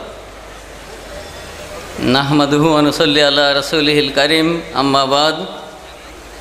আউযু বিল্লাহি মিনাশ শাইতানির রাজীম। বিসমিল্লাহির রহমানির রহিম।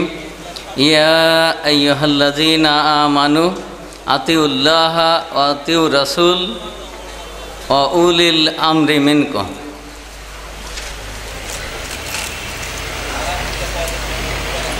বাংলাদেশ আহলে হাদিস যুব সংঘ কর্মী সম্মেলন 2014 কর্তৃক আয়োজিত আজকের এই অনুষ্ঠানের সম্মানিত সভাপতি, আজকের এই অনুষ্ঠানের মুহতারাম শ্রদ্ধাস্পদ প্রধান অতিথি আমির আহলে হাদিস আন্দোলন বাংলাদেশ আহলে হাদিস যুব সংঘের কেন্দ্রীয় নেতৃবৃন্দ, বিভিন্ন জেলা থেকে আগত বিভিন্ন পর্যায়ের দায়িত্বশীল এবং কর্মীবৃন্দ, সুধীবৃন্দ, সবাইকে আমার আলোচনার প্রারম্ভে আপনাদের আন্তরিক মোবারকবাদ জানাচ্ছি। আমার বক্তব্যের সংক্ষিপ্ত একটু বিষয়বস্তু হলো এই: সংগঠনের স্থায়ী ভিত্তি। যদিও প্রচণ্ড দাবদাহের ভিতরে প্রোগ্রাম অনুষ্ঠিত হচ্ছে,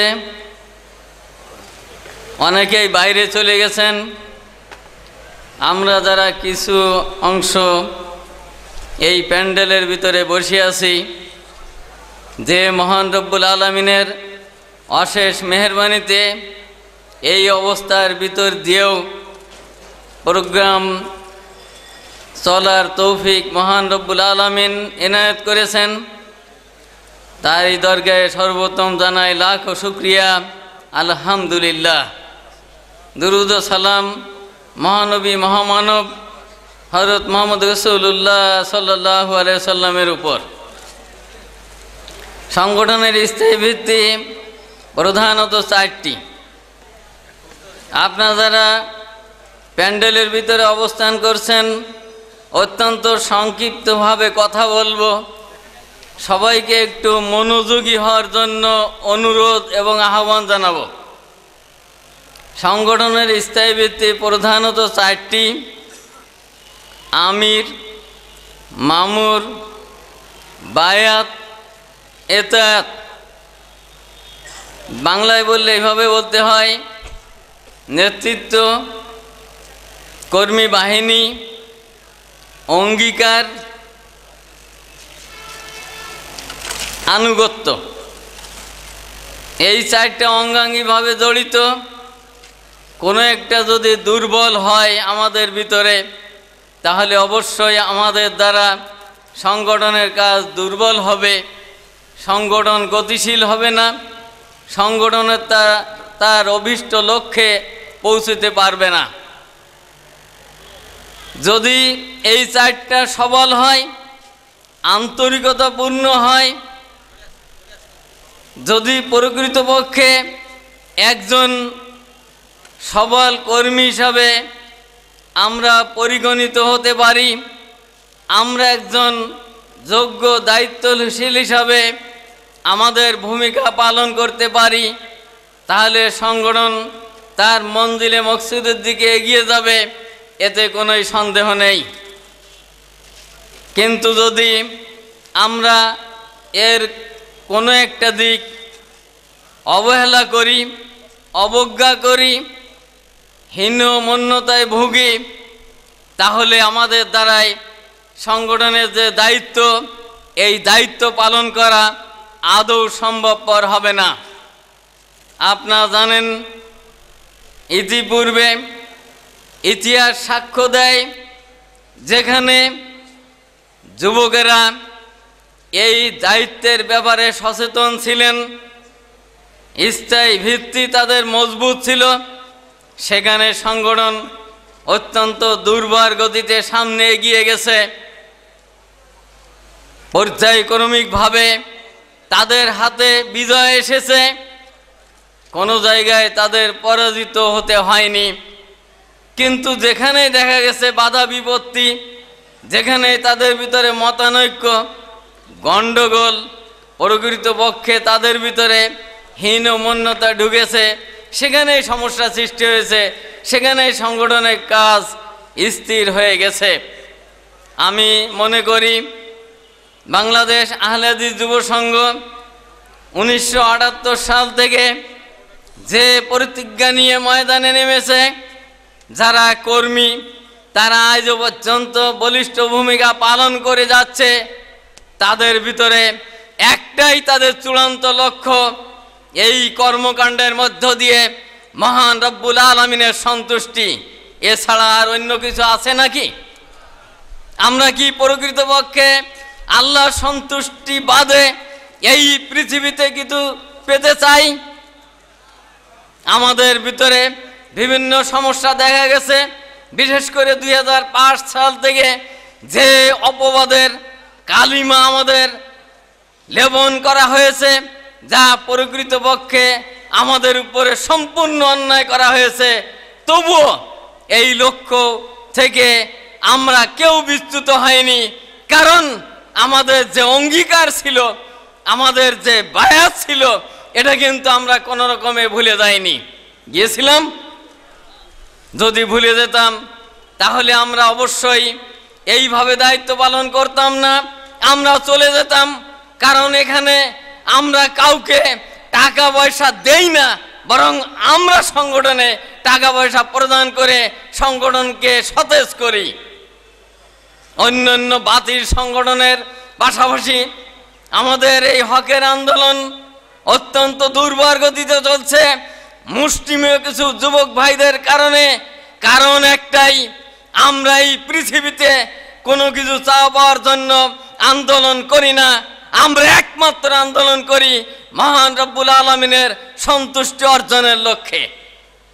আর এই কারণেই আমাদের ভিতরে এই স্থায়ী 4টা ভিত্তি মজবুত রয়েছে, কোনো রকমের দুর্বল নেই। এর ভিতরে যদি কেউ কোনো কারণে উকি চুকি মারেন আর বিভিন্ন চিন্তা চেতনায় থাকেন, তারা আন্দোলন থেকে ছিটকে পড়েন, তারা বেশি দিন আমাদের সঙ্গে টিকতে পারেন না।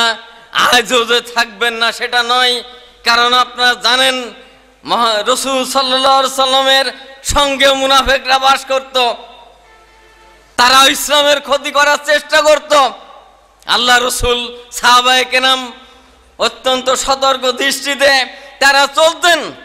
আমাদেরকেও মুনাফিকদের হাত থেকে বাঁচার চেষ্টা করতে হবে এবং সেভাবে সদা জাগ্রত থেকে সংগঠনকে সামনের দিকে এগিয়ে নেওয়ার জন্য চেষ্টা করতে হবে। প্রিয় যুবক ভাইরা, আমি বলবো এই পৃথিবীতে জাতিসংঘের গণনা অনুযায়ী 60% যুবক যত ব্যক্তি আছে, তার ভিতরে 100-র ভিতরে যুবকদের সংখ্যা 60-এরও বেশি। এই পৃথিবীতে যত আদর্শ প্রতিষ্ঠিত হয়েছে, তার পিছনে সবচাইতে বেশি অবদান ছিল যুবকদের। আল্লাহ রাসূলও তাই দেখা গিয়েছে বিভিন্ন জায়গায় বিজয় অর্জন করার জন্য, দাওয়াতি মিশন প্রেরণ করার জন্য আমরা দেখেছি যুবকদের নেতৃত্বেই অনেক জায়গায় প্রেরণ করা হয়েছে। কাদেসিয়া যুদ্ধে মাত্র 21 বছর বয়সের উসামা বিন যায়েদকে নেতৃত্ব দিয়ে আল্লাহ রাসূল সেখানে পাঠিয়েছিলেন। ঠিক তদ্রূপভাবে তারেক বিন জিয়াদ মুসা বিন নিসায়ের স্পেন বিজয় করেছিলেন। এইভাবে বিশ্বের ইতিহাসে যত বিজয় অর্জিত হয়েছে, বিশেষ করে বিভিন্ন জায়গায় যে সমস্ত বাহিনী প্রেরণ করা হয়েছে, তার প্রায় অর্ধেকের বেশি যুবকদের ভূমিকায় ছিল, তাদের হাতেই ঝান্ডা ছিল। সুতরাং কোনো আদর্শ প্রতিষ্ঠা করতে হলে আজকেও যুবকদের অগ্রণী ভূমিকা পালন করতে হবে, তাদেরকে সামনে এগিয়ে আসতে হবে এবং তাদেরকে যৌবনের উদ্দীপনা দিয়ে সেই আদর্শ প্রতিষ্ঠার জন্য সমস্ত জান প্রাণ উজাড় করে দিতে হবে। আজকে যুবকেরা যদি নিস্তর এবং নিস্তব্ধ হয়ে যায়, তাহলে আমাদের হকের এই আন্দোলন, বাতিলের এই যে জয় জয়কার সমাজে প্রতিষ্ঠা করা আদৌ কি সম্ভব? কি বলেন? কেউ কথা বলছেন না। তার মানে হকের আন্দোলন এমনি এমনি প্রতিষ্ঠা হয়ে যাবে, আমাদের কোনো কাজ করা লাগবে না নাকি? অবশ্যই বাতিল যেভাবে এগিয়ে যাচ্ছে, হকের অনুসারীদেরকে আরো দ্বিগুণ গতিতে সামনে এগিয়ে যেতে হবে, কোনো রকমের পিছপা হওয়া চলবে না। আমরা জানি আমরা একমাত্র নির্ভেজাল আন্দোলন করি, আমরা জানি আমরা একমাত্র হকের আন্দোলন করি। আমরা পপুলার ইসলামে বিশ্বাসী নই, আমরা পিওর ইসলাম নিয়ে এই সমাজে পিওর ইসলাম কায়েম করতে চাই। সুতরাং আজকের দিনে যুবকদের ভূমিকা অবশ্যই অগ্রগণ্য, কিন্তু সঙ্গে সঙ্গে একটা বিষয় মনে রাখতে হবে, সেটা হলো এই মুরব্বীদের পরামর্শ এবং যুবকদের প্রেরণা, এটাই প্রতিষ্ঠা করতে হবে। যৌবনের উদ্দীপনায় নিজের সিদ্ধান্ত সঠিক মনে করে সেটাই বাস্তবায়ন করব, মুরব্বীদের গুরুত্ব দিব না, তা করলে কিন্তু চলবে না। অবশ্যই আমি জানতাম যখন যুব সংঘে এসেছি 1979 সালে, তখন নিজের চিন্তা চেতনা অনেক জায়গায় অনেক কায়দা ছিল, অনেক কথা বলতাম। আজ অনেক পরিবর্তন হয়ে গেছে, দেখছি আমার সেদিনের কথা মনে হয় একটু অসুবিধা। আসলে কথা আবেগে বলেছি, প্রকৃত পক্ষে সঠিক আজকেই বুঝতে পারছি। সুতরাং যুবক বয়সে যেটা বোঝা যায় না, বয়স বৃদ্ধির সঙ্গে সঙ্গে সেটা কিন্তু নিজের অন্তরে, নিজের ভিতরে সঠিকভাবে পরিস্ফুটিত হয়। আমি এই জন্য বলবো যে আমরা কোনো রকম আমরা দ্বিমত কিছু করব না। হকের আন্দোলন প্রতিষ্ঠা করার জন্য অবশ্যই আমরা সবাই এক এবং সবাই চিন্তা চেতনা করে একসঙ্গে হকের আন্দোলনে ঝাঁপিয়ে পড়তে হবে। কোনো রকম হীনমন্যতায় দুশ্চিন্তাগ্রস্ত থাকলে আন্দোলন ক্ষতিগ্রস্ত হবে। আমাদের দ্বারাই আন্দোলন সামান্যতম ক্ষতিগ্রস্ত হোক, এটা কি আমরা কামনা করি? অবশ্যই কামনা করা চলবে না। এই জন্য আমি বলবো, জামাতি মজবুতের জন্য 4টা শর্ত, অপরিহার্য শর্ত আমাদের সবসময় সামনে রাখতে হবে, এটা স্পষ্টভাবে মুখস্থ রাখতে হবে। 1 নম্বর, নেতৃত্বের নির্দেশ অক্ষরে অক্ষরে পালন করতে হবে। আজকে কেন্দ্র থেকে যে নির্দেশ যাবে, এই নির্দেশ জেলা, উপজেলা, এলাকা, শাখা সর্বপর্যায়ে বাস্তবায়ন করা লাগবে না লাগবে না বলেন? অবশ্যই লাগবে। আমাদের উপরে যে দায়িত্ব আছে, দায়িত্ব যথাযথভাবে পালন করতে হবে। কাল কিয়ামতের ময়দানে এমন কোন লোক যেন বলতে না পারে যে হকের এই আন্দোলন আমি শুনিনি, আমি বুঝতে পারিনি, আমার কাছে পৌঁছেনি। সর্বত্র পৌঁছে দিতে হবে। 2 নম্বর, নেতৃত্বের অনুমতি ব্যতীত দায়িত্ব থেকে দূরে সরে যাওয়া চলবে না। আমি বুঝছি এটা মনে আমার জন্য সঠিক হচ্ছে না, কিন্তু যতক্ষণ দায়িত্ব আছে, আমি যে অবস্থায় আছি ওই অবস্থায় আমাকে পালন করার জন্য চেষ্টা করতে হবে। 3 নম্বর, বৃহত্তর স্বার্থে ক্ষুদ্র স্বার্থকে কুরবানি করতে হবে। আজকে কি আমরা আমাদের পারিবারিক জীবনে কোনো কাজ নেই? আমাদের ওই কর্মক্ষেত্রে কি কোনো কাজ ছিল না? অবশ্যই ছিল, কিন্তু বৃহত্তর কাজ আমরা মনে করেছি আমাদের কর্মী সম্মেলনকে বাস্তবায়ন করার জন্য, এজন্যই কিন্তু আসতে পেরেছি। আর যারা এটাকে গুরুত্ব কম দিয়েছেন, তারা কিন্তু এখানে শরীক হতে পারেননি। 4 নম্বর, নিজের সংগঠনকে একমাত্র পূর্ণাঙ্গ এবং নির্ভেজাল মনে করা, তাহলে অন্য সংগঠনের জৌলুস আমাদেরকে প্রতারিত করবে না। আজকে পাশ্চাত্য গণতন্ত্রের যে ধোঁকা, এই ধোঁকায় আমাদের যুবকেরা ওই দিকেই ছুটে চলছে, চাকচিক্যময় ওই জায়গায় চিন্তা করছে কি হয়ে যাব। সুতরাং ওইটাই দরকার। আজকে এই বাস্তবতা জিনিস ওই 1400-1500 বছর আগের যে থিওরি, ওটা বাস্তবায়ন করা আসলে ঠিক হবে না। নাউজুবিল্লাহ মিন যালিক, আসলে এটা সঠিক নয়। নবীদের তরিকে আমাদের চলতে হবে, কুরআন এবং সহিহ হাদিসের পথে চলতে হবে। কোশ্চিনকালেও এর উল্টা চলে পরিবেশের দোহাই দিয়ে, বর্তমান সমাজের দোহাই দিয়ে, বর্তমান প্রগতির দোহাই দিয়ে, বর্তমান এই বিশ্বের দোহাই দিয়ে কোশ্চিনকালেও সে পথে চললে আন্দোলন সঠিক হবে না এবং সঠিকভাবে বাস্তবায়িত করাও যাবে না। আমি আপনাদের বলবো যে প্রকৃতপক্ষে আন্দোলনের যে স্থায়ী ভিত্তি সংগঠনের, এটা আমরা মনে রেখে আমরা প্রকৃত নির্দেশিকা ফলো করে আমরা যেন প্রকৃতপক্ষে কোরআন এবং সহিহ হাদিসকে এই সমাজে প্রতিষ্ঠা করতে পারি, সবার মাঝে পৌঁছে দিতে পারি, সমস্ত যুবক ভাইদেরকে সংগঠনভুক্ত করতে পারি। মহান রব্বুল আলামিন আমাদের সবাইকে এ তৌফিক এনায়েত করুন, আমিন। আখির দাওয়ানা আলহামদুলিল্লাহি রাব্বিল আলামিন। আসসালামু আলাইকুম ওয়া রাহমাতুল্লাহি ওয়া বারাকাতুহু।